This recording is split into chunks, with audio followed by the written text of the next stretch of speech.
Okay, that's called the collegiate. I'm like, I've never been behind. Well, there's one of them Maybe you can that I park can't behind. remember Yeah, I don't know. what it was. Was it Harvard or Yale or whatever? That's their name after. They had hot springs, and we went up there. And O'Hara was high school, but then you get in this area where the springs were in. And it was kind of fun. It was different. I have a question. So how are you? Yeah. You two ladies doing all right? That's good. No, we're going out on the 20th of this month for about a week. Then we'll go back out in August. And then again in October.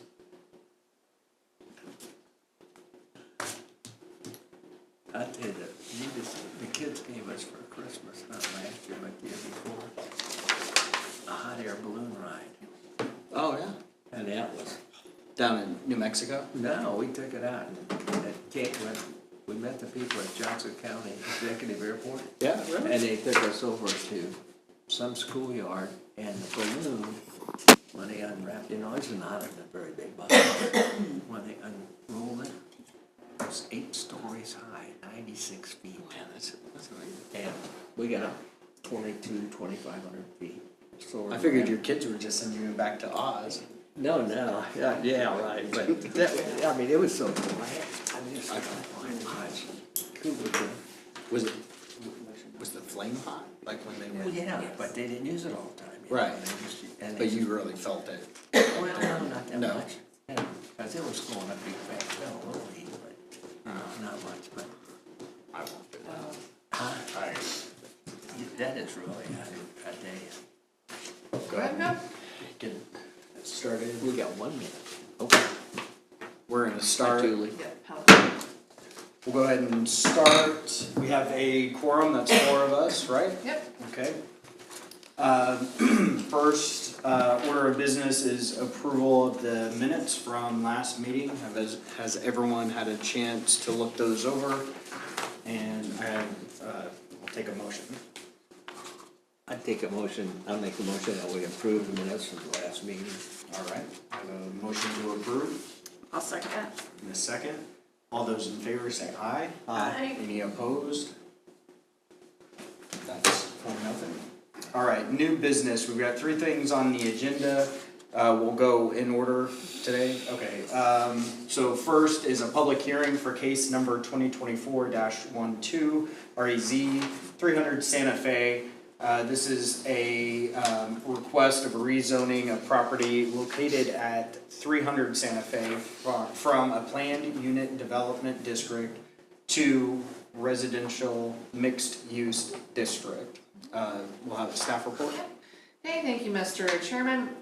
So as you said, this is a request to rezone 300 Santa Fe from PUD to residential mixed use. This is the property commonly known as the Helmers Building. It's on Santa Fe, just east of 4th Street.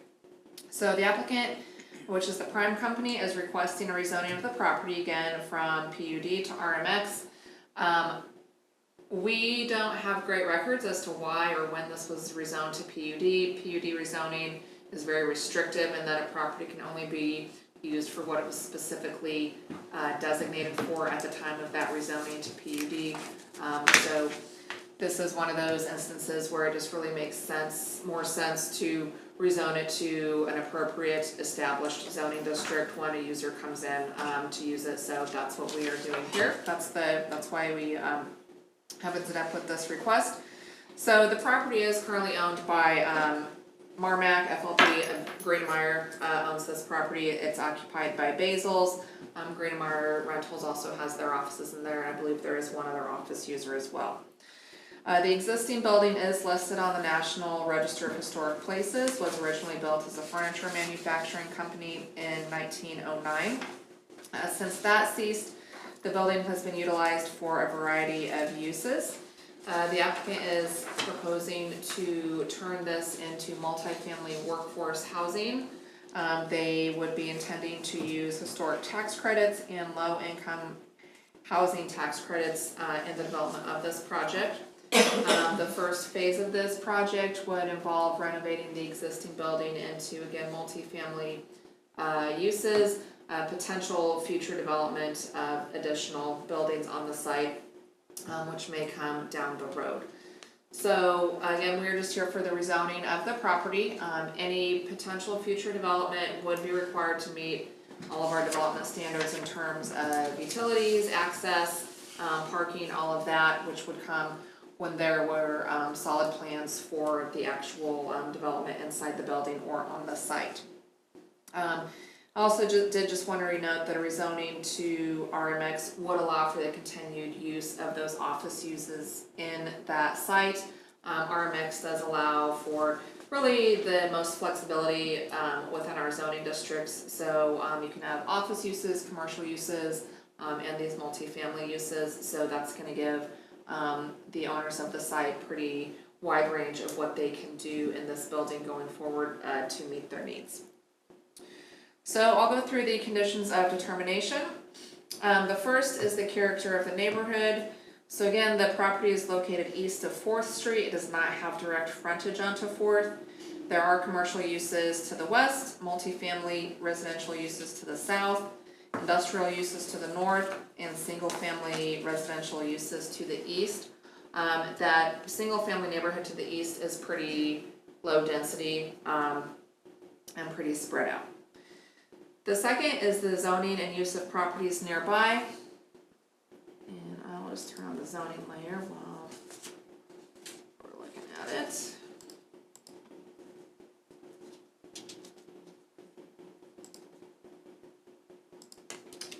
So we're looking at the gray right there. So the properties to the north are zoned I-1 light industrial and I-2 heavy industrial district, occupied by a variety of existing auto and storage related businesses. Directly to the east, there's a property zone GBD, which is general business district, and it's occupied by a self-storage facility. Other properties to the east are zoned RMF, residential multifamily, and are actually occupied by, again, those single family homes. The City of Leavenworth South Side Park is also in that neighborhood to the east. It's this kind of rectangular property there, if you can see my cursor. The property directly to the south is zoned RMF and is occupied by an apartment complex. And properties to the west are zoned GBD and I-1 and are occupied by a variety of commercial and single family uses. So it's pretty good hodgepodge in there of zonings and uses. The next is the suitability of the subject property for the uses to which it has been restricted. The subject property has always been used for industrial or commercial uses and has remained underutilized for a number of years. The nature of access to the site does make it unsuitable for most business-related uses since it is set back quite a ways from 4th Street. Just does not have great visibility. Makes it a little bit tough to get anything going in there. The next is the extent to which removal of the restrictions will detrimentally affect nearby property. The proposed rezoning should not detrimentally affect nearby properties. As I said, there are a wide variety of uses and zonings surrounding the subject property, and the property as it exists has always been utilized for various industrial or commercial uses. The proposed rezoning will allow for development of multifamily housing and should not significantly impact surrounding properties. Development of multifamily housing on the site will require, again, improvement to the street network accessing the site, which would address at that time any potential increase in traffic that may be generated by multifamily going into this property. The next is the length of time the properties remain vacant as zoned. The property, again, is not vacant. The next is the relative gain to economic development, public health, safety, and welfare by the reduction of the value of the landowner's property as compared to the hardship imposed by such reduction upon the individual landowner. The proposed rezoning should have a positive economic impact as it will allow for development of housing to serve the needs of current and future Leavenworth residents, and also development of a new housing option will allow or will benefit current and future businesses by providing access to housing options for potential employees to serve those businesses. The next is the recommendation of permanent or professional staff. Staff does recommend approval of the request. The next is the conformance of requested change to the adopted comprehensive land use plan. The area is identified as appropriate for industrial uses on the comprehensive land use plan. And let me turn that layer on. That kind of red there. However, the site is surrounded by a variety of existing uses as well as a variety of land use designations on the comprehensive plan, including commercial, industrial, single family, and multifamily. You can see, again, kind of that hodgepodge, all those colors surrounding it.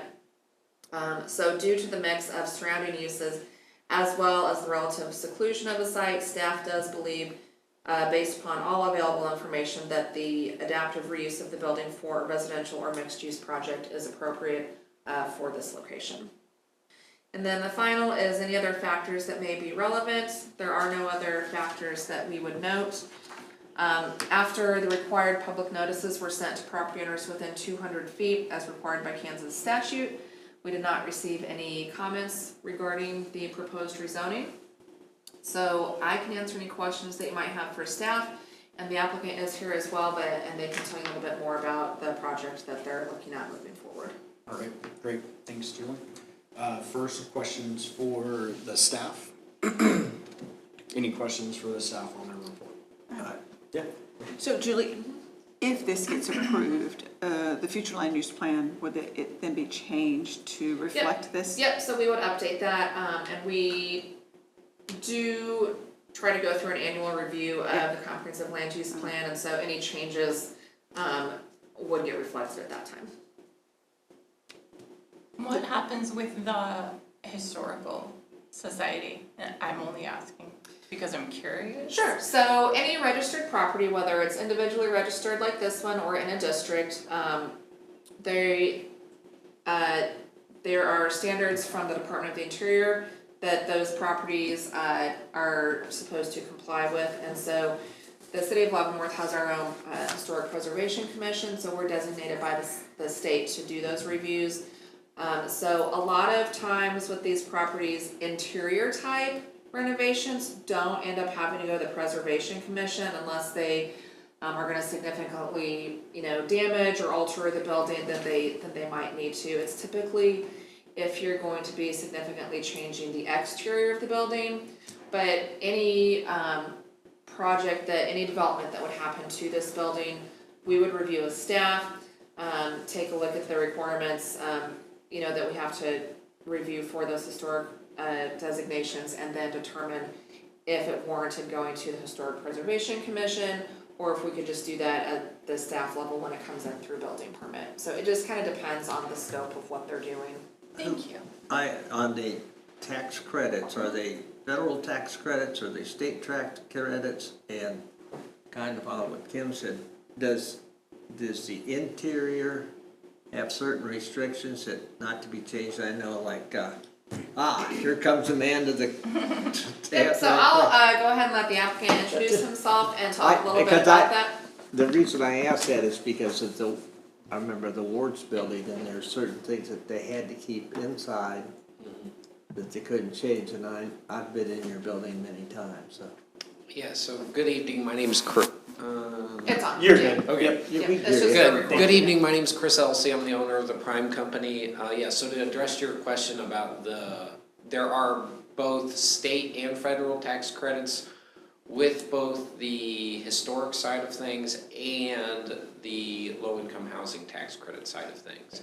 And so we've, one of our consultants, Rosen Preservation, they're the ones that actually went through and got the property originally on the historic register. They came up, and I actually got the report here at like 5 o'clock, and they basically make recommendations to the state SHPO office on what things are historic, what things are not historic. And so, like, for instance, in this building, like the brick facade, needs to remain intact and historic. There's a historic, like, entryway, and I don't know if you've been in that office area, there's kind of some paneling on the, around so those things would need to stay. And then they kind of identify things that are historic, non-historic. Okay. But yeah, it's in our best interest to Similar to like the stovetop lofts here, that was a historic project. And actually the gentleman who did that is kind of a consultant with us as well, Steve, and he came and toured the building with us as well. So, yeah, we think it's gonna be a neat project, and it will predominantly maintain a lot of that, kind of the big historic elements of the building, so. And then you will develop the rest of the vacant ground around there? Potentially down the road, Okay. yeah, but, Okay. yeah. That answers my question, thank you. So with the wording of affordable housing, is there some kind of cap? Who decides what's affordable? So that's basically set on, who decides would be the state and the federal government. So you have to have, basically, between, they use the average median incomes, of your residents, and that's determined by each county has an AMI average. And then our residents would be they do income averaging and different things, but basically it's between 60 and 80% of the average median income. Those people could qualify to rent these units. And so just to give you an idea on some of like the rent levels, like the studio, so really the studio, some of them are pretty close to what I would say is market on some things, but your studio rents would be $650. Your 1 bedrooms would be around $875, your 2 bedrooms around $1,000, and your 3 bedrooms around $1,100. So do you have to, I'm sorry, do you have to keep a certain percentage under the normal for the affordable housing? Correct, yeah. And what percentage is that? All of them. All of them? Yeah. Okay. Yeah, they have to stay within that income averaging, yeah.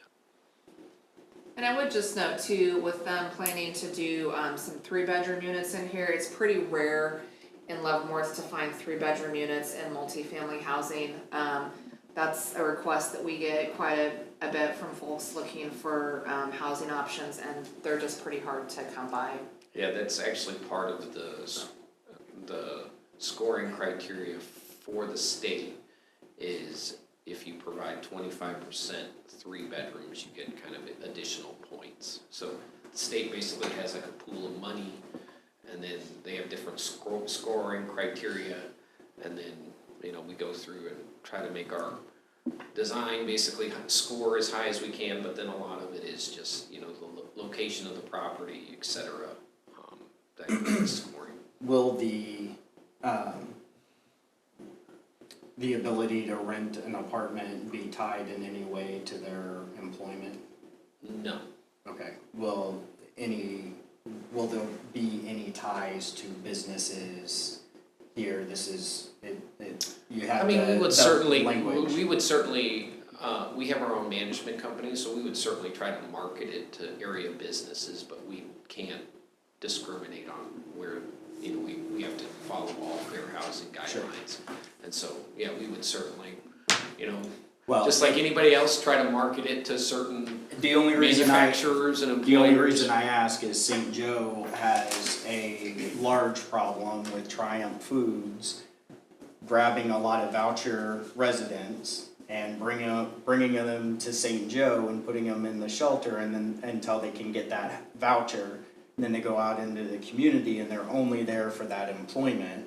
Mm-hmm. And that's not a good situation. That hasn't been good for St. Joe. So that's why I asked the question, that this isn't going to be tied to any one individual business, and the two will be separate. Correct. As far as I understand. Okay. Yeah. Now, do they have to qualify by a maximum income?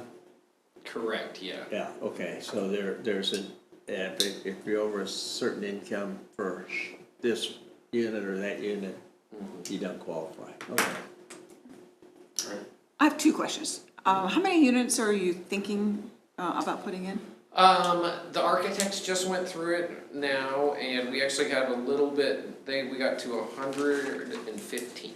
So we got 4 studios, 43 1-bedrooms, 38 2-bedrooms, and 33 bedrooms. Okay, perfect. I'm sure this has crossed your mind, but as a planner, I think about and somebody already mentioned it, the isolation of this site, and it is way back off the road. Is security or those kinds of things, are you doing anything special to address that since it's going to be so isolated back there with all those residential units? As far as security for the facility, I mean, more than likely in all of our buildings, we do like controlled access and then, having good lighting. And then I think, again, just having that many people basically living there helps provide security kind of just by having other people around. And then we also have on-site management, so. Oh, they're on site, okay. Yeah, that's one of the requirements of a attainable housing project, is you need to have on-site management. And they live there? Mhm. Okay. Yeah. Just lost my question. That happens. Everybody. No. That's called a brain freeze, yeah. All right, any other, I do. I think it says it's currently occupied by Basil's Home Improvement. That's who's using the building now. Are they planning to continue to operate, or will they be vacating as soon Yeah, as they would be this? vacating the facility, yeah. Okay, So the facility would be 100% residential? Correct, yeah. all right. Any other questions for the staff or the applicant? No. Oh, I didn't open the public hearing, but I. Yep, they can open the public hearing. Yeah, the applicant doesn't have to speak during the public hearing, so. Okay, so now I can open the public Yes. hearing. Thank you. Thank you. Is there anyone here to speak for or against this application? You received no comment No. in the staff report? All right, we'll close the public hearing, and now I'll entertain a motion. We have three options. We can recommend the approval of rezoning, we can recommend the denial, or we can table the issue for additional information or consideration. I'll entertain a motion. I Or recommend discussion. approving 2024-12 Res 300 Santa Fe. All right, we have a motion to recommend approval. Need a second. I'll second. All right, you guys can fight over it. No, that's all right. We'll give it to Don today. Yes, all right. 300 points to you. Thank you. All in favor, say aye. Aye. Aye. All those opposed? They're silent. It has approved 4-0. We'll move on to the next item on the business. Thank you, gentlemen, for your time. Good luck to you. And when will that go to council, Julie?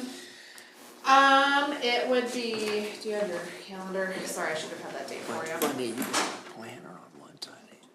I need The appraisal. The 20.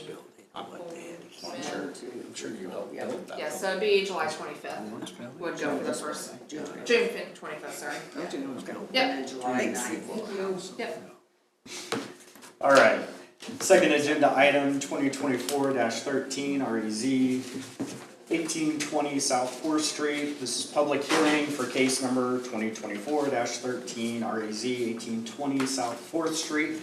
Applicant is requesting a rezoning of the property at 1820 South 4th Street from R16 High Single Family Residential District to General Business District. We'll have the staff report. Okay, thank you, Mr. Chairman. Again, this is a request to rezone the property 1820 South 4th Street from R16, which is high density single family, to GBD, which is General Business District. This property is currently occupied by Tipsy's Liquor. It is on 4th Street. It has always been a commercial property. This is one of those instances that keep coming up where the zoning does not match the use that has been there forever and ever. And I can't quite explain how all the zoning happened, but that is what we're looking at. This property is right across the street from Tire Town. I'm sure everybody's familiar with where this is located. So our development regulations do not require that a non-conforming property rezone. This has come up because the owner is intending to add on to the building, and anytime you want to expand the footprint of a non-conforming use, then you have to come into conformance either through rezoning or with a special use permit if that's available. So in this case, a rezoning is the appropriate course of action. So again, retail uses are allowed by right in the general business zoning district, which is what this is. And just to kind of show you right there, it's where that little black dot is, it's zone R16. Again, right on 4th Street, really an existing commercial use. This would never be, you know, anything that we look at single family on, so. Let me turn that layer off. The only single family on there is a dress shop that's a house, I think. There's a kind of mix of, Yeah. structures on 4th, but yeah, I think pretty much everything is, commercial along there. So I'll just go through the conditions of determination. So the first is the character of the neighborhood. Again, the subject property is located directly on 4th Street, which is a major commercial corridor.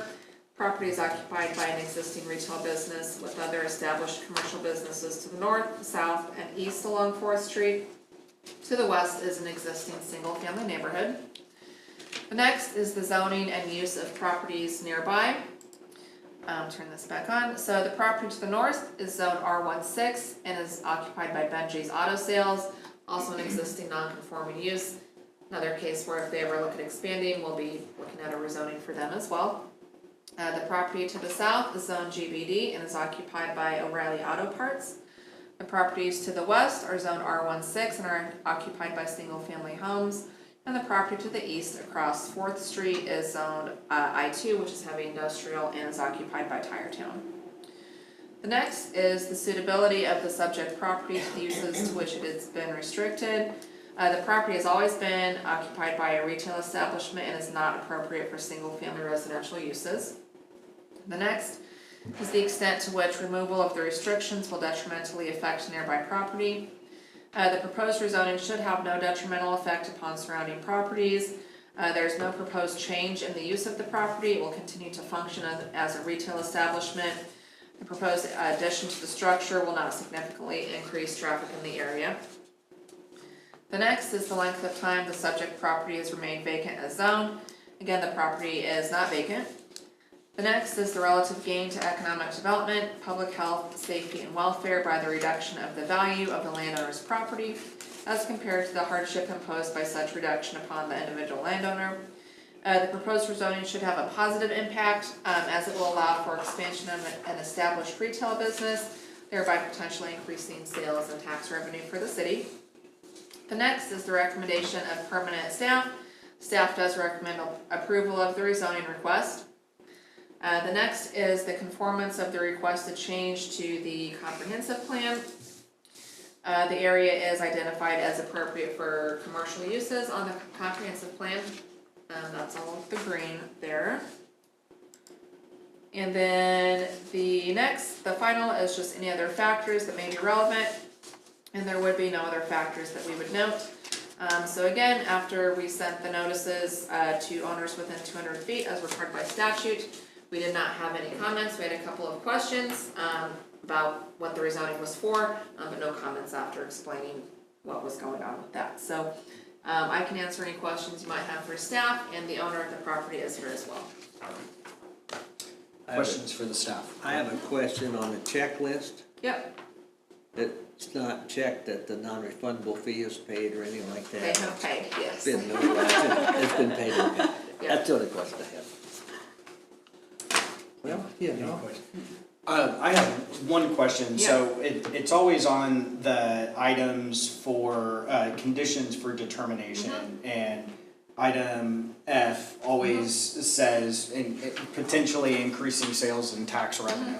So this was originally R1, or it is R1 now, which Yep. is not a commercial or business zoning.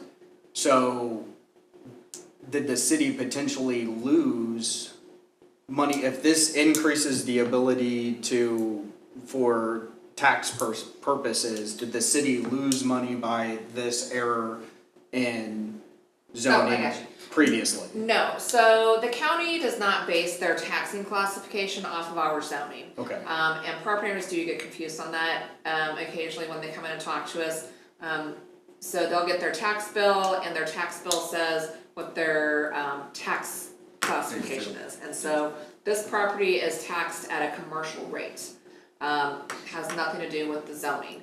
So in instances like this where the zoning absolutely does not match up with the actual use of the property, that can create some confusion for property owners. But no, it is not being taxed at a residential rate. got it, okay, thank you. It's not the 11% inside. Yeah, so yeah, Don could probably comment on that better than I could. Yeah, right. I'm sure you've seen It that a just, lot. it's always popped in, okay. Is it not going to affect their food truck? Is their food truck just, it can be there no matter whether it's commercial or? Correct, so food trucks are allowed to be on private property, is really the only requirement that the city has. So the food truck is parked on private property, it's not in the right of way, so that, Yeah. nothing changes with that. Yeah, there's food trucks parked all over now. Yep. Yeah, but their food truck, Huh? it gets a lot of positive comments. Yeah. Yeah, it does. Yeah, it does. Well, I know that they tore down the tunnel that you drove through when it was A&W to get to the Yeah, one, when Connie had the liquor store. yeah, so yeah, when they came in, for their building permit to do the addition. And I'm so glad they yeah. fixed the drive. Yeah, so yeah, making improvements to the property, which we always like to see. Yeah. Alright, any other questions for the staff? No? Does the applicant have anything? Do you have anything to add or anything? Okay. Cool. So we'll open the public hearing just in case there's any invisible voters I don't here think that would there's like to Yeah. support or not. Alright, they're not here.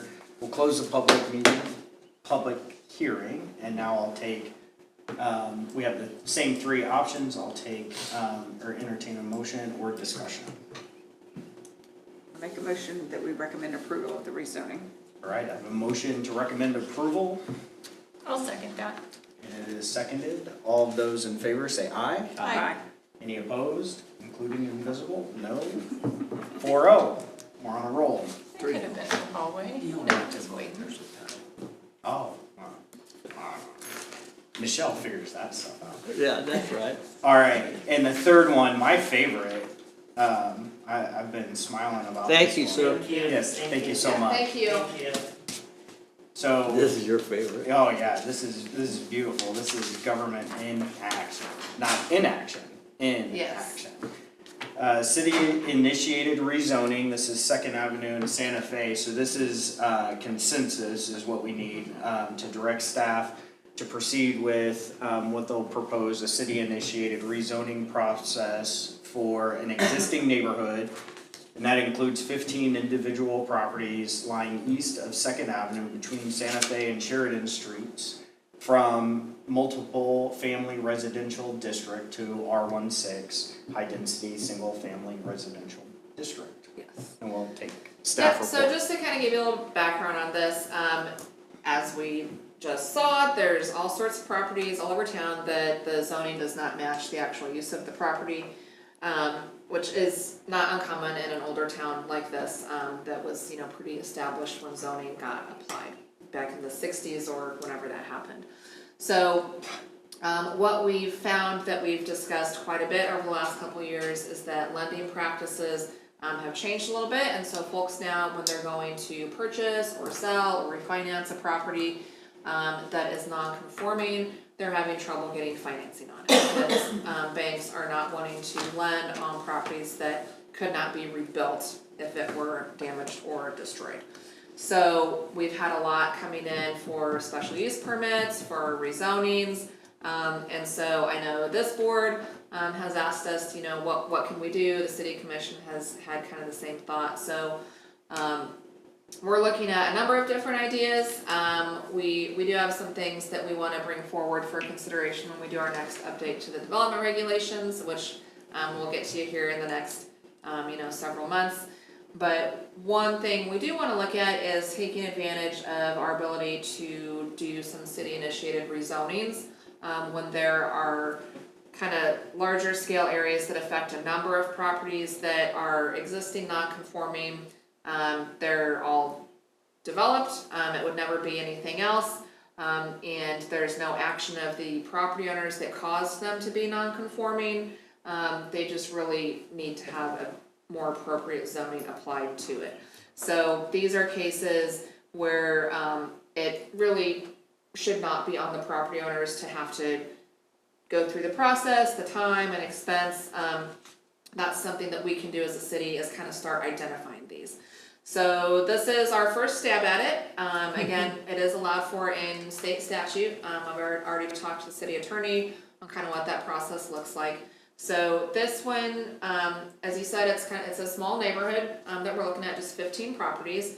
So this one came up. We did have a homeowner in here who contacted us. She's looking to refinance her house, and we couldn't give her a letter that says it's conforming. And so she's not able to get refinancing based on the zoning. And so in an instance like this, we would not want to see one single family lot rezone. We don't want to do spot zoning. That's not something that we want to encourage. So this presented itself as a good sort of test run for doing some city initiated rezonings. So I'm sure you're all familiar with where this is. It's over off of 2nd, just north of Limit. The city fire station is down here. The Evergy building is just on the west side of 2nd Avenue. So again, these are all single family homes. Let me turn on the zoning just so you can look. So that green hatched area is all multifamily. The properties down here that we didn't include are duplex units, so just go ahead and keep those. They're conforming. There would be no need to rezone them. Interestingly, the properties on the north side of Santa Fe are zoned single family. Wow. So yeah, it's kind of the north side of Santa Fe. Yep, they're duplexes, but they're zoned single family. So We need to reverse those.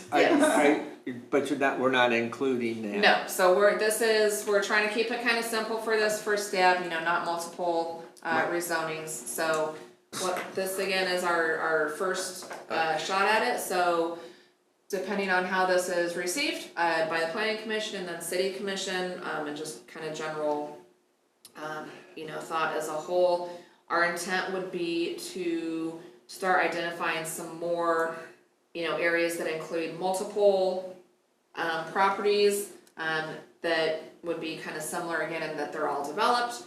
They would never be anything else. They're just non-conforming. They just really need a more appropriate zoning.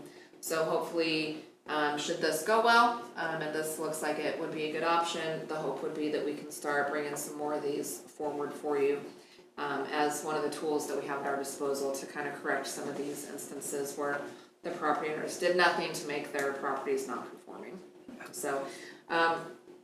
So should the planning commission provide consensus for us to move forward with this, then we'll start that process. And so it's pretty similar to a regular rezoning process. Really the main difference is that for a city initiated rezoning, we don't provide notice to surrounding property owners. We only notify the affected property owners. And so we'll work pretty close with the city attorney to make sure we follow all the correct steps.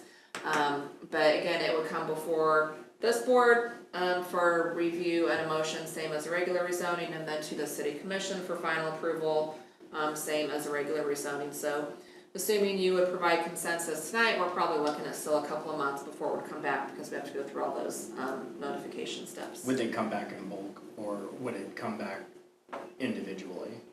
Yep, it would be one application, so one city initiated rezoning that covers all 15 of these lots.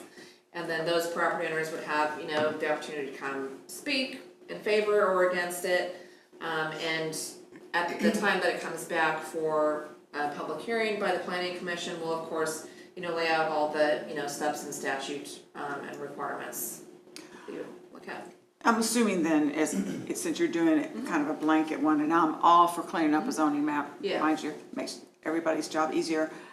The owners probably would not have the opportunity to opt out, is that correct? So No, it sounds like they would get a letter saying Yes. that we're proposing this to do that, and then so even if they disagree, that, assuming it passed, it doesn't matter, right? Correct, All right. yeah. And it's not gonna hurt their tax situation or anything. Oh, I like that. agree, but we just Yeah, have to. you always got the one. education, but the educational piece will be. Yeah, Yes. that'll be, but we don't have to This- do that, this that's our doesn't- break. Yeah, and that'll be on. The Yeah. R M16 zoning, does that include duplexes? No, so duplexes are not an allowed use in R16, either by right or with special use. So for these property owners, there's really nothing they could do to make it conforming other than rezoning. Okay, so when you go across Santa Fe and you got single family on one side and duplexes on the other side. So you can't put that in R16, the duplexes? Correct, So that's gonna be fun. yeah.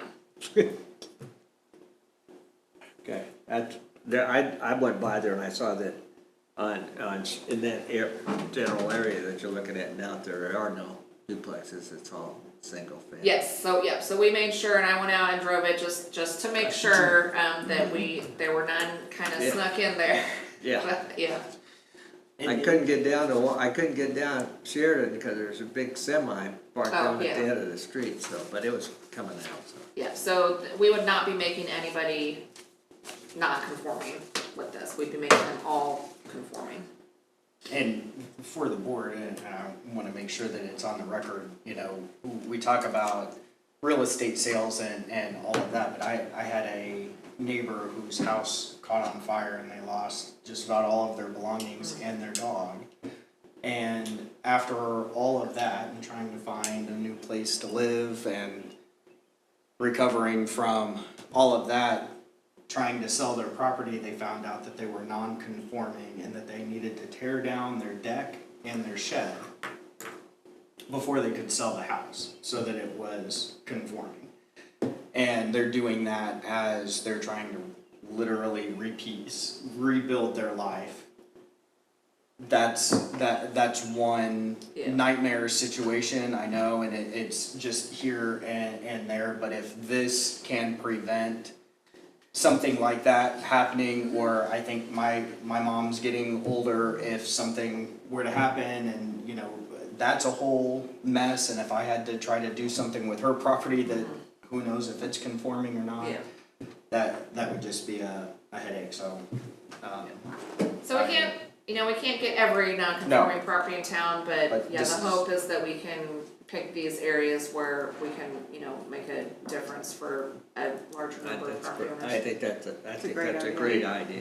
great idea by the staff, and, yeah, awesome, so, well, it doesn't take a motion No, or just, Yes. consent. Yeah, just Any- move forward. yep, so we'll do that, like I said, it'll probably realistically, hopefully be the August meeting, so we'll get rolling on that, and assuming everything goes smoothly, we should hope to have it to you in August. Sweet, Right, alright, cool.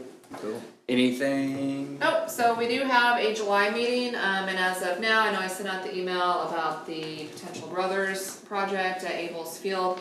So we're getting ready to send out notices on that this week. I know it's already been talked about a little bit on social media and it's kinda getting out there.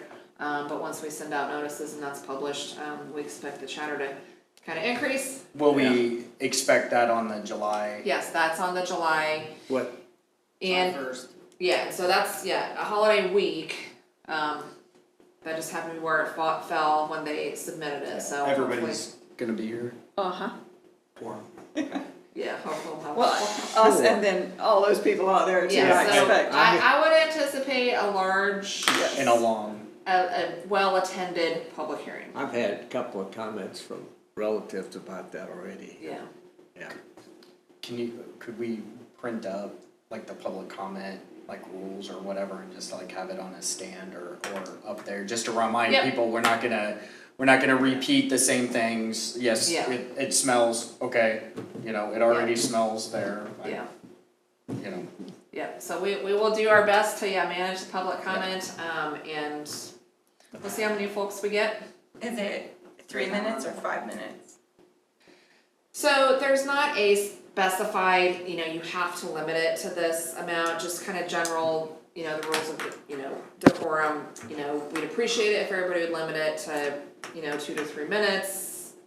And so, we'll have that all printed out and send that all out to you guys ahead of time, and we'll be sure to say that ahead of the public hearing, to If the audience. the board has consensus, is it unrealistic for us to say, hey, we want to set this at, assuming we're packed out, they're out in the hall everywhere, to say, we take a vote and say no more than 5 minutes or no more than 3 minutes. Can we do that as a board? Yeah, absolutely, and we can, and I've done it before, set a timer on the phone, and when it goes off, then as the chairman, that's kind of on you to, okay, your time's expired, And a lot of times they kept going and you almost had to go up and put a gag on them. Yeah, I mean, that happens at city commission meetings as well, when people are, passionate about something, so. Sure. We do intend to have, Chief Kitchens, who's interim city manager here, and someone from Public Works, to, speak that'll be about, Yeah. some things, so that will definitely be, Do you know, are you, I'm sure I could find it, but maybe you already have it, but regulations that are from the state that talk about how that's supposed to be developed if you're doing that kind of work? oh, for a transfer station? Yeah, so they are in the process of getting their permits from KDHE, for that, that's all handled through KDHE. Did they have to go through feds too, federal? I'm not sure. Because of the federal highway that's going up right past it, because 4th Street's besides a state highway, it's a US highway too. I don't believe that they would need to go through any federal. Unless they want a curb cut or something. Yeah, there's no access proposed off of 4th Street. Okay. I can tell you that. That's good. Who would want that? Yeah, no, yeah. I don't Just think the keep city that would hill. support that, Alright, so. any other questions? It'll be an interesting Yeah, so meeting. maybe bring snacks. Yes, alright, we'll adjourn. Thank you. Thank you. When are you leaving? We leave the 5th, July. Yeah, and we're going until the 12th. Okay. We always stop in Colby though, Oh, on the way there and on the way back. Yeah, same You holiday. stay overnight? Yeah. It helps me, yeah, put that back in your purse. Thank you. When we went out. Never know when you're gonna need it. That's We right. stayed at Hayes, and so it usually takes about 6 hours from Hayes to get to Chapel. Took us almost 9 because that's when they had the big windstorm. Yes. And the dust storm, and they closed down the interstate from Colby In, to Irving. in good weather, I can make it on a tank of gas from here to Colby. Yeah. And then I know it's only 2 hours till I see mountains But from there. I tell you what, try to get gas Oh, before Colby, yeah, and when we were out there the last time,